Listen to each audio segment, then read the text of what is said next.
vlog a little differently than the way most people do vlogs, I guess. Because when I travel, it's for me.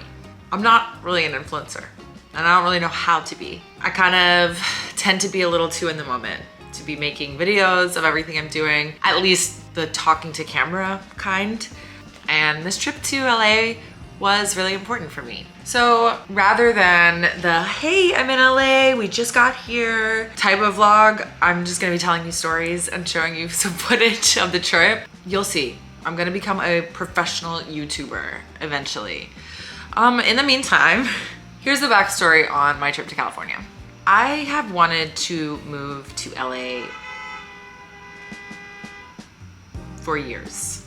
I love New York. I've lived here for 12 years and I've been doing comedy and writing and working all kinds of random jobs in film and tech and TV and beauty since moving here. Over time, most of the best friends that I have known throughout my life have moved to the West Coast for entertainment jobs or just the energy of being somewhere where there's more nature and a slower pace of life. I got sober 3 years ago, and a lot of what lights me up involves being in the sunshine, being in the ocean, being kind to my body, skating, a little bit of surfing, driving. I miss driving. And I don't know, just like all of the kind of like cliche California bullshit actually really appeals to me as a person. Then there's also the fact that like I've been wanting to work more in the entertainment business my entire adult life.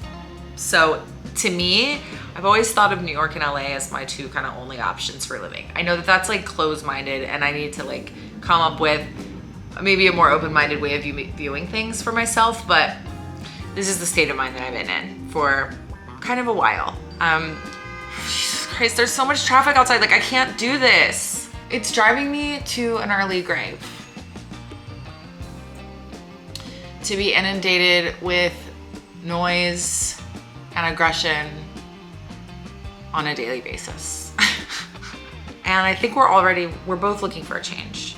But even without that, even without my like greater mission of trying to uproot my life and move it out west, really, we just wanted to go experience something fun and sunny and go skate. And that's why we booked an Airbnb by the beach in Venice. My boyfriend has always skateboarded, and so Venice, he knows all about it. He also works in skateboarding. He's designed several skateboard decks for the Barracks and for a company called Storied Skateboarding. He's done collaborations with people like Jack Black, Johnny Knoxville, and a bunch of other like legit skaters whose names I don't remember. So honestly, it was shocking to me that he had never been to Venice before. Most of our friends do live on the east side or like in West Hollywood, which is still pretty far from the beach, I guess, in traffic. And I didn't mind driving longer distances. I have Zip car and I have a license. I enjoy driving actually. Day one was interesting. Our flight was at 8 a.m. So we had to wake up at like 4 or 5 to get to the airport in time. And I'm not a morning person, but usually the adrenaline of travel gets me in the mood. I love to fly, I love the airport, but I can be a little bit of like an angry traveler if other people are slowing things down. I don't know, it's just the New Yorker in me at this point that gets really frustrated when things don't go as planned. Once we were settled in, I was just so happy to be getting out of town. And once we got there, our Airbnb in Venice was really amazing. I mean, we were 1 block from the beach, like in the top floor of a home with a roof deck, a jacuzzi on the top, views of the ocean and the mountains and the palm trees and the sunset. There was a fireplace outside. And honestly, we didn't do much that first day. We just walked around, but I relaxed. I went to the skate park, you know, but instantly it felt like someone had removed a pin from my neck and like I could relax. You know, the vibes were just completely different. I will say it wasn't as warm as I thought it was gonna be.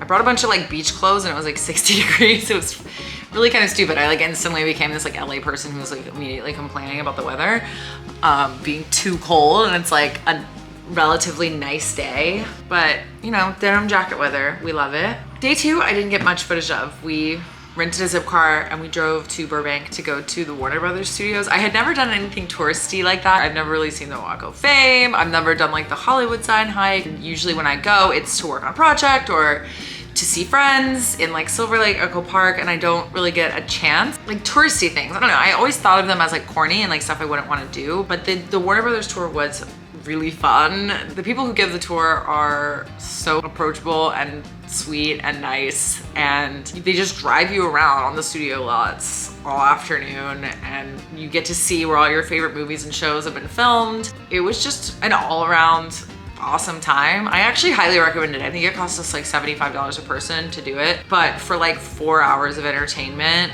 absolutely worth it, I think. And even like the drive wasn't a big deal to us. I'm sure it wouldn't be like that if I lived there and I had to like get to work on time or something. But again, this is coming from someone who has to take a 90-minute ride on 3 trains to go to my dermatologist on the Upper East Side. So my standards for things are all out of whack.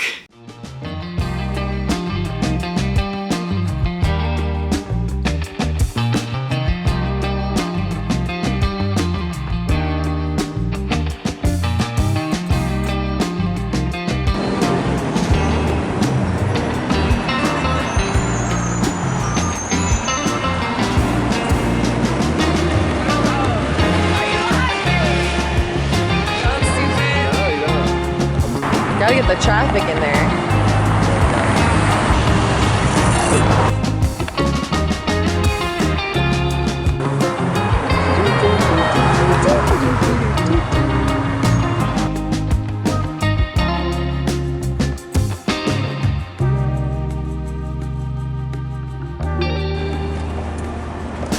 They're not open for lunch?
Dog is there.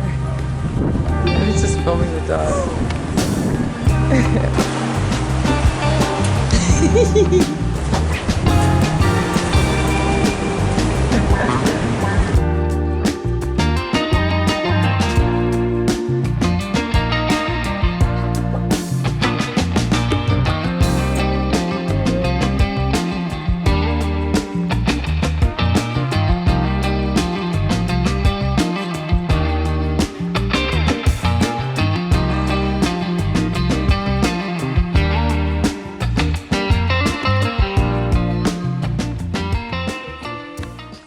Saturday was the special day. I had rented a car in advance to go up to Malibu. I had never been. And so I rented on Zipcar a Jeep, a white Jeep. I had a terrible experience with Zipcar this particular time. Not so much on the Burbank day, that was fine. This day, however, they rescheduled my Jeep to a different one that wasn't in Venice. We had to go to the airport, and then when we got there, it was like completely destroyed. Like dents all in the outside. The spare tire on the back had like a huge gash in it, but we felt like we could deal with that until we opened it and we saw that someone had very recently trashed this entire Jeep. There was like soda all over the inside, blunt guts on the floor. It was filthy, dog hair everywhere. So I did have to get on the phone with Zipcar and get a different car that was not as cute as the white Jeep that I had originally booked.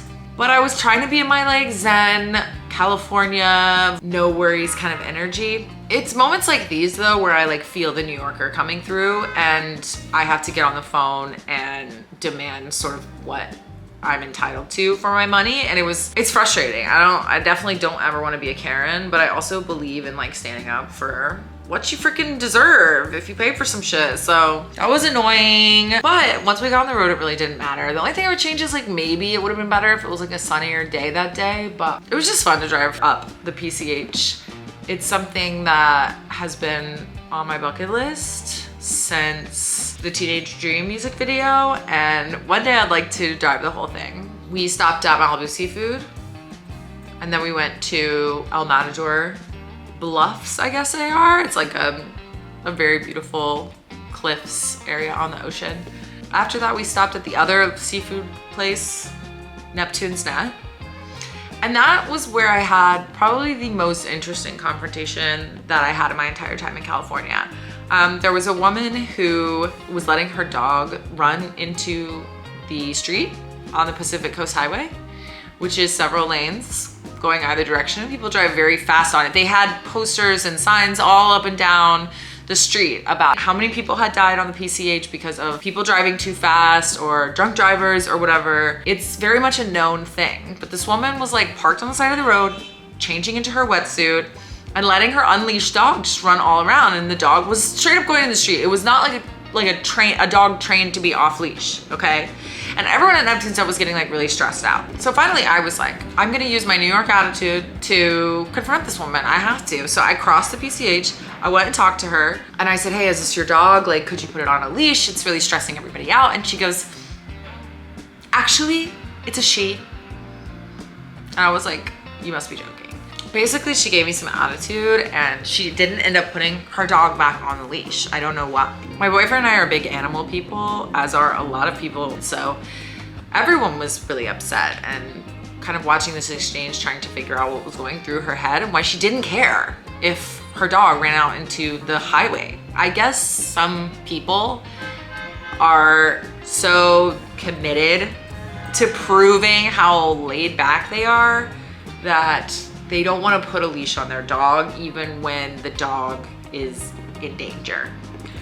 I didn't really understand. She basically told me to go away. So that's what I did. I backed away and I was crossing the street and the dog ran after me. It ran after me onto the highway and I had to stop traffic on both directions to grab the dog and take her back to her owners, who then carried her, I guess, away to safety down to the ocean. But it was a very dramatic, for no reason, kind of event. The people who stopped in their cars told me that they genuinely almost ran over the dog, and it was a very stressful situation for the drivers too, who don't want to experience that. I don't know, I just thought it was weird. This was like one of a few experiences I had in LA where I was like, oh, okay, there are crazy people here too. Do you know what I mean? It's just like a different kind of crazy. It's like a Delulu situation. I do want to live somewhere that doesn't make me feel mentally violent all of the time. So my goal is to find a comfortable medium. Anyway, the rest of the trip in Malibu was so nice, and we went shopping at the surf shops there, and we drove up Malibu Canyon Road and then onto this road called Stunt Road, which you've probably seen a lot in movies. I think they shot a lot of like really famous driving scenes. It's a very windy road down the side of a mountain. And in general, just like the landscape, the views, all of it was so just majestic and so different than anything I'd ever seen before. Tyrone and I both loved it. We were just obsessed.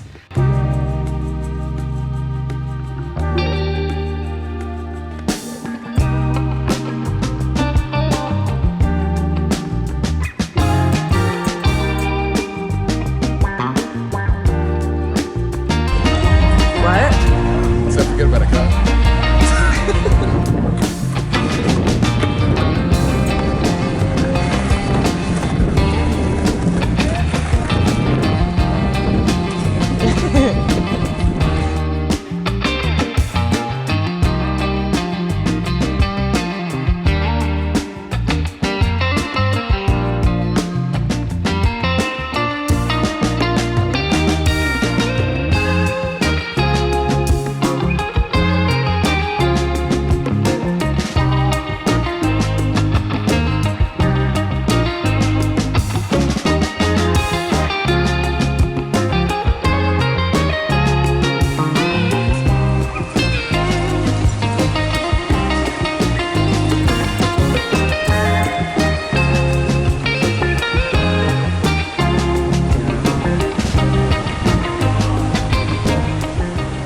On our last full day in LA, we decided to just skate around, and I honestly was already sad to be leaving.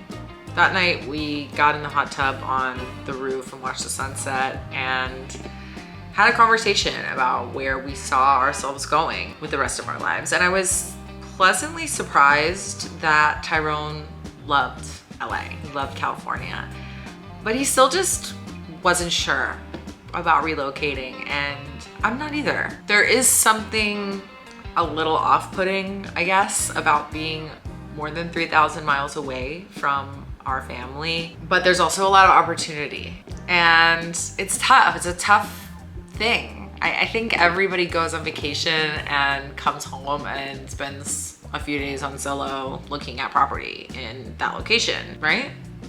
I'm not the only person who does that.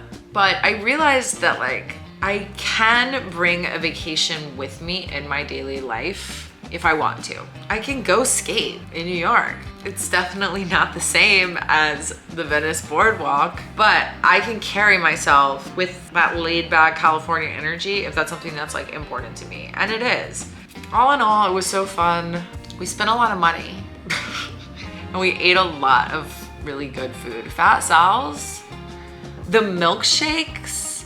You always hear people talking about In-N-Out, but I feel like I need to hear more people talking about Fat Sal's, specifically the milkshakes. I would do a lot for one of those right now. If you like this video, and I don't know if you did, vlogs never really do that well on my channel, but you should give it a like. And you should also subscribe because I've got more videos coming. I make fashion content, New York City lifestyle content, and I've got some other ideas cooking up too. Stay tuned for that. And in the meantime, you can follow me on Instagram at katdookie, Pinterest at katdookie, and TikTok at katdookie too. I love you, you're beautiful, and never forget that everyone is a princess. Shout out Paris Hilton. Bye.